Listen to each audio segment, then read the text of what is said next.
बिहार विधानसभा निर्वाचन में कांग्रेस शोचनीय पराजय विरोधी गोष्ठी रे नेतृत्व परिवर्तन दाबी को नहीं गुंजरण सृष्टि करिछि। समाजवादी पार्टीर जड़े विधायक कहते दलर मुख्य तथा कनौज सांसद अखिलेश यादव विरोधी मेंटर नेतृत्व नेबा उचित एवं समाजवादी पार्टी देशर सबुठु गुरुत्वपूर्ण राज्य उत्तर प्रदेश रे निज सरकार गठन करने को सक्षम।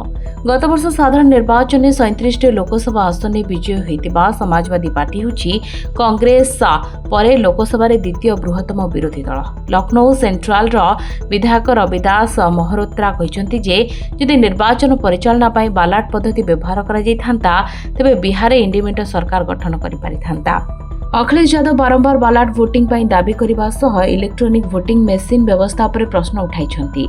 बिहार निर्वाचन में कांग्रेस विपर्यय पृष्ठभूमि में यह मंतव्य गुरुत्वपूर्ण।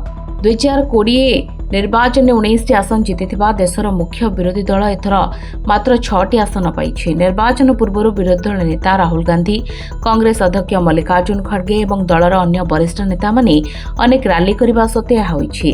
कांग्रेस सहयोगी आरजेडी 25 आसन में विजय होइतिला जहां 2020 स्कोर ठारू 50 कम थिला।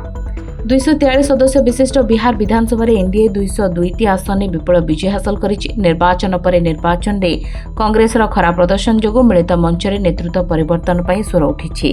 गत वर्ष लोकसभा निर्वाचन में 69 आसन में विजय होता मुख्य विरोधी दल सेबेठारू अनुष्ठित राज्य निर्वाचन में खराब प्रदर्शन करिआसिछि। हरियाणा और महाराष्ट्र गुरुत्वपूर्ण निर्वाचन समेत गत वर्ष अनुष्ठित 8टी विधानसभा निर्वाचन मध्यरु 6टी बीजेपी और सहयोगी माने विजय होते। या पूर्व तृणमूल कांग्रेस सांसद कल्याण बनर्जी दलर मुख्य तथा पश्चिमबंग मुख्यमंत्री ममता बनर्जी इंडिपेंडेंट नेतृत्व नेबा उचित बोली होइतिले। Bureau report Dinalipi live.